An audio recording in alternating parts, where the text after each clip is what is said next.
Assalamualaikum warahmatullahi wabarakatuh. Selamat pagi anak-anak semua. Bagaimana kabarnya hari ini? Semoga semuanya sehat selalu ya. Mari kita mulai pembelajaran kita pada materi bab 2, yaitu tentang perkembangbiakan pada tumbuhan dan hewan. Oke, kita sekarang masuk ke perkembangbiakan tumbuhan. Yang pertama yaitu tumbuhan Angiospermae. Kalian tahu apa itu tumbuhan Angiospermae? Jadi, tumbuhan Angiospermae itu tumbuhan berbiji tertutup, merupakan tumbuhan yang mempunyai ciri bakal biji berada di dalam bakal buah atau ovarium. Contohnya seperti semangka, anggur, kesemek, alpukat, apel, persik, dan masih banyak lagi. Disebut juga dengan tumbuhan bunga, karena tumbuhan ini memiliki bunga sejati. Nah, perkembangbiakan Angiospermae itu ada dua cara. Yang pertama yaitu vegetatif atau aseksual, yang kedua yaitu generatif atau seksual.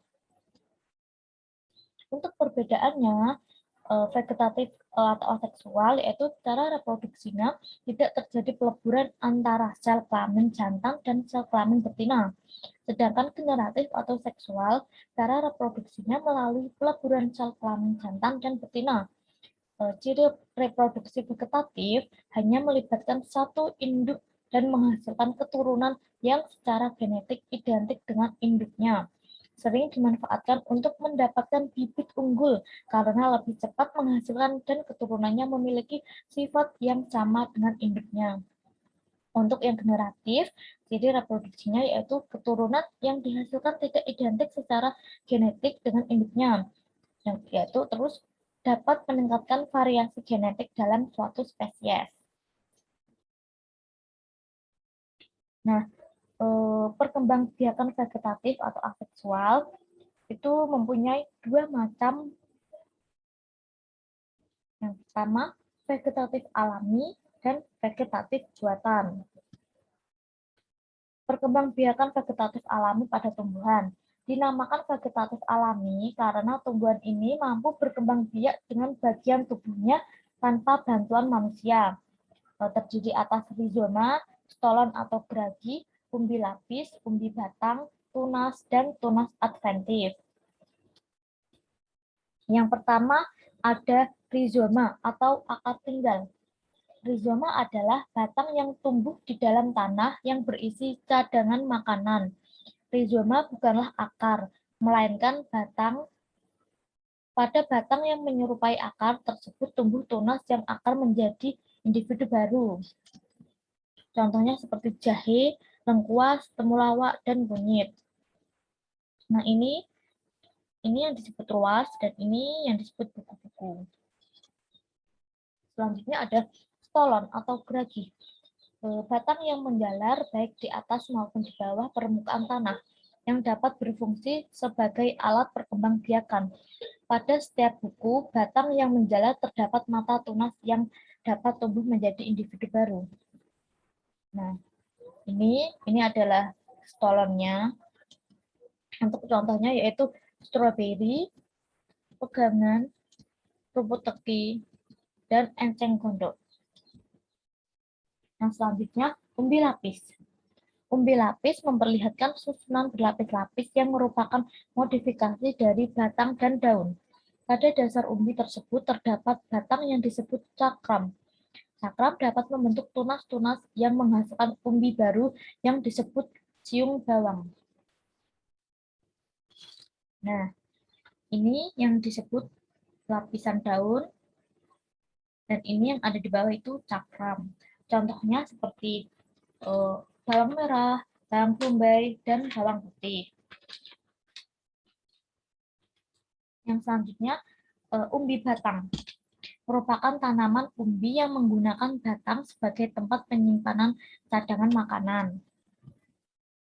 Ini batang, mata tunas, dan akar.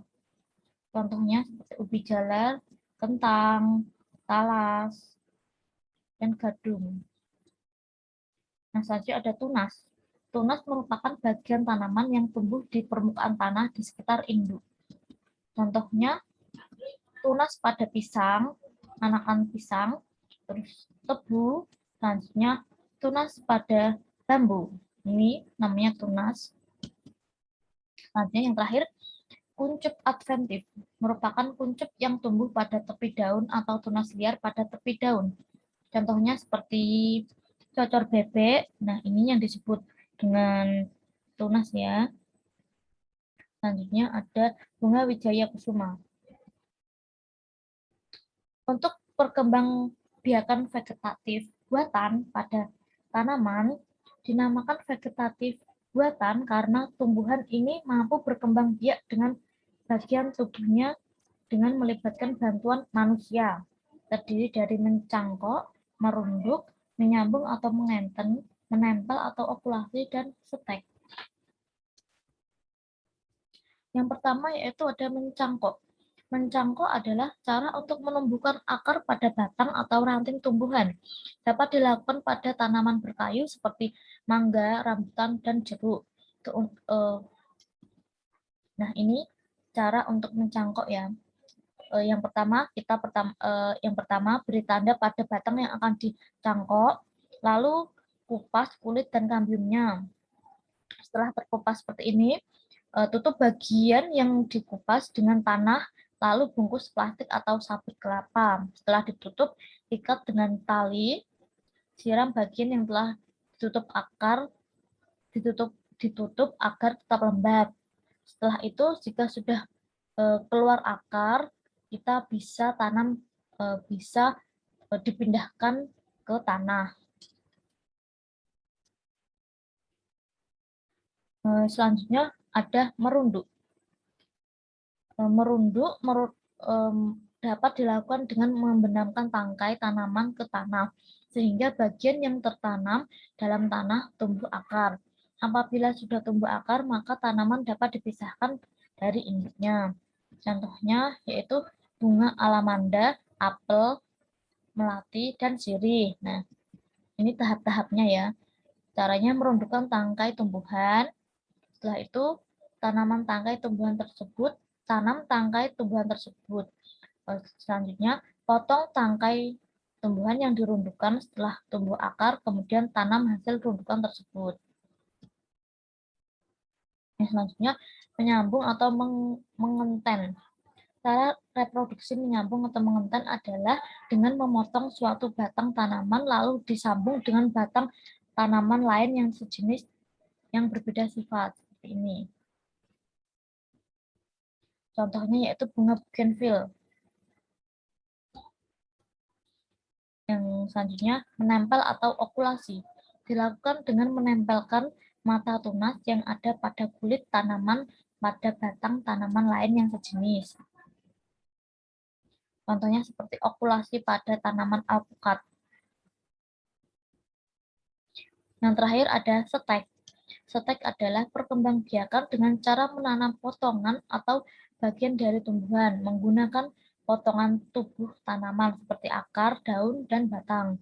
Stek batang itu seperti mawar, singkong, ini seperti ini, tebu. Setelah itu stek daun itu seperti ini, lidah mertua, kaktus, dan lidah buaya.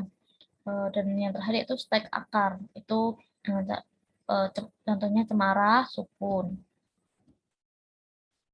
Nah, untuk yang selanjutnya yaitu perkembangbiakan generatif atau seksual. Merupakan perkembangbiakan yang dilakukan melalui proses penyerbukan dan pembuahan. Setelah proses pembuahan, maka akan terbentuk embrio yang tersimpan di dalam biji. Tahap perkembangan hidup secara generatif dimulai dari penyerbukan pada bunga, pembuahan pada biji, penyebaran biji, berkecambahan, baru menjadi tumbuhan dewasa. Yang selanjutnya, bagian-bagian bunga dan fungsinya. Untuk yang pertama, yaitu putik. Putik terdiri dari kepala putik, tangkai putik, dasar putik. Mempunyai fungsi sebagai alat kelamin betina. Yang kedua yaitu ada benang sari. Ini terdiri dari kepala sari, tangkai sari, yang berfungsi sebagai alat kelamin jantan. Terus kelopak bunga, ini kelopak bunga, tempat melekatnya mahkota bunga dan melindunginya ketika masih kuncup. Terus ini ada mahkota. Nah, bagian terindah dari bunga yang berfungsi untuk menarik serangga guna membuat proses penyerbukan. Yang selanjutnya ini bakal biji ya. Bakal biji melindungi sel telur dan menjadi tempat pertemuan antara sel-sel telur yang akan dibuahi. Yang terakhir ada tangkai bunga. Fungsinya menopang bunga dan menghubungkannya dengan bagian tumbuhan yang lainnya. Cara yang pertama yaitu dengan penyerbukan atau polinasi, merupakan proses menempelnya serbuk sari pada kepala putik. Nah, untuk penyerbukan itu memiliki dua jenis penyerbukan, yaitu dengan cara berdasarkan asal serbuk sari dan berdasarkan jenis perantaranya. Untuk yang pertama yaitu penyerbukan sendiri atau yang biasa disebut autogami, dengan cara serbuk sari jatuh di kepala putik pada bunga yang sama. Yang kedua, penyerbukan tetangga atau geitonogami, dengan cara serbuk sari jatuh di kepala putik pada bunga lain, tapi masih satu tumbuhan. Yang ini penyerbukan silang atau alogami, dengan cara serbuk sari jatuh di kepala putik pada bunga lain yang sejenis tapi beda tumbuhan. Yang terakhir yaitu penyerbukan bastar atau hibridogami, dengan cara serbuk sari jatuh di kepala putik pada bunga yang berasal dari tumbuhan berbeda varietas. Nah, selanjutnya penyerbukan berdasarkan jenis perantaranya. Yang pertama yaitu jenisnya anemogami dibantu oleh angin. Jadi bunganya bunga berukuran kecil, tangkai bunga mudah bergoyang jika tertiup angin, tidak menghasilkan nektar, tidak berbau, serbuk sari banyak dan ringan. Contohnya seperti bunga padi, jagung, alang-alang, dan sebagainya. Yang kedua ada entomogami, dibantu dengan serangga, dengan ciri mahkota berwarna mencolok, menghasilkan kelenjar madu atau nektar, serbuk sari lengket, mengeluarkan bau yang khas, contohnya yaitu bunga sepatu, bunga mawar, dan bunga matahari. Yang ketiga ada ornitogami, dibantu oleh burung, misalnya burung kolibri. Cirinya bunga berukuran besar, berwarna merah cerah, tidak berbau, menghasilkan nektar cukup banyak. Mahkota bunga berbentuk trompet, contohnya bunga cangkring atau dadap. Yang keempat ada chiropterogami, dibantu oleh kelawar. Cirinya menghasilkan nektar dan bau. Mekar pada malam hari, memiliki warna yang menarik, contohnya seperti bunga durian, randu, dan kaktus. Yang terakhir itu ada antropogami, dibantu oleh manusia. Cirinya bunga berumah dua atau dalam satu pohon hanya terdapat bunga jantan atau bunga betina saja, contohnya seperti salak. Nah, terus serbuk sari sulit bertemu dengan putih, contohnya bunga anggrek dan vanili. Yang kedua ada pembuahan atau fertilisasi. Pembuahan pada tumbuhan berbiji tertutup atau angiospermae dinamakan pembuahan ganda karena terjadi dua kali proses pembuahan. Tujuan pembuahan ganda adalah untuk membentuk embrio dan cadangan makanan atau endosperma. Nah, ini untuk yang pertama inti generatif 1 membuahi ovum atau sel telur membentuk zigot yang akan berkembang menjadi embrio. Yang pembuahan yang kedua yaitu inti generatif 2 ini membuahi inti kandung lembaga sekunder membentuk endosperma atau cadangan makanan. Yang ketiga yaitu dengan cara penyebaran biji. Ada beberapa cara ya. Yang pertama anemokori, hidrokori, antropokori, geokori. Yang pertama ada anemokori, dibantu oleh angin. Ciri tumbuhan bijinya kecil, ringan, dan bersayap. Contoh bunganya seperti ini. Contoh bunga yaitu bunga dandelion. Yang kedua ada hidrokori, dibantu oleh air. Ciri tumbuhan hidup dekat perairan, contoh bakau dan kelapa. Yang ketiga antropokori, dibantu oleh manusia. Tidak sengaja rumput menempel pada baju seperti ini, dan jika sengaja pada pertanian seperti padi, jagung, dan kacang. Yang keempat yaitu zookori, dibantu oleh hewan. Di sini juga ada beberapa ya. Yang pertama ada entomokori, dibantu oleh perantara serangga, contoh seperti wijen dan tembakau. Ornitokori, perantaranya berupa burung, contoh beringin dan benalu. Yang ketiga ada chiropterokori, perantaranya melalui kelelawar, contoh jambu biji dan pepaya. Yang terakhir ada mamokori, perantaranya melalui mamalia, contoh luwak dalam menyebarkan biji kopi. Yang keempat ada perkecambahan. Biji yang masih belum tumbuh merupakan biji yang berada pada keadaan dormasi. Dormasi merupakan peristiwa pada saat biji mengalami masa istirahat. Berakhirnya masa dormasi adalah ketika biji mulai tumbuh menjadi tumbuhan baru yang disebut tahap perkecambahan. Faktor yang mempengaruhi perkecambahan yaitu air, suhu, oksigen, cahaya, dan media tanam. Tipe perkecambahan itu ada dua, ada epigel dan hipogel. Epigel merupakan tipe perkecambahan yang kotiledonnya berada di atas tanah. Ini berada di atas tanah, contohnya seperti kacang tanah dan kacang hijau.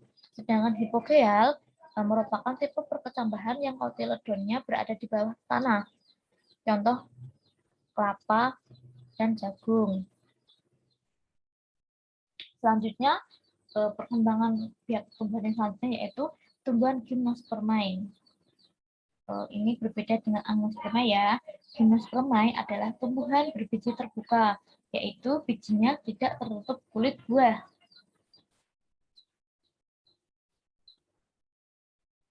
Nah, reproduksi pada gimnospermae itu tidak memiliki bunga, memiliki alat berkembang biakan generatif yang disebut strobilus. Pada pinus dan melinjo terdapat dua jenis strobilus, yaitu strobilus jantan dan betina. Pada pagi saji, strobilus jantan dan betina terpisah, tidak berada dalam satu pohon. Nah, ini reproduksi pada gimnospermae ini yang berbentuk kerucut seperti ini disebutnya strobilus jantan. Sedangkan yang berbentuk seperti ini itu strobilus betina. Selanjutnya, ini pinus. Strobilus jantan itu seperti ini, strobilus betina itu seperti ini. Strobilus jantan itu di dalam strobilus jantan itu terdapat yang namanya mikrosporangia atau ruang-ruang spora. Di dalam sporangnya tersebut sel-selnya akan mengalami pembelahan meiosis dan akan menghasilkan mikrospora atau spora jantan. Lalu mikrospora ini akan berkembang membentuk serbuk sari. Nah, serbuk sari inilah yang akan digunakan dalam proses fertilisasi atau pembuahan. Nah, selanjutnya strobilus betina. Di dalam strobilus betina terdapat megasporofil. Di dalam megasporofil ini sel-selnya akan mengalami pembelahan sehingga menghasilkan megaspora atau spora betina. Lalu megaspora akan berkembang menghasilkan sel telur. Reproduksi. Yang selanjutnya reproduksi vegetatif pada gimnospermae. Oh iya, kalian tahu tidak perbedaan generatif dan vegetatif pada gimnospermae? Jadi kalau generatif reproduksi yang melibatkan sel gamet atau sel kelamin, contohnya pada gimnospermae tadi ya, di mana sel kelamin yang dihasilkan berupa strobilus. Sedangkan reproduksi yang vegetatif yang tidak melibatkan sel gamet, tetapi banyak melibatkan sel tubuh. Contohnya pada pakis haji yang berupa tunas dinamakan bulbil seperti ini. Lalu tunas akar pada pinus. Nah, bulbil pada pakis haji dan tunas akar pada pinus ini akan membentuk tumbuhan yang harus tanpa melakukan fertilisasi atau pembuahan.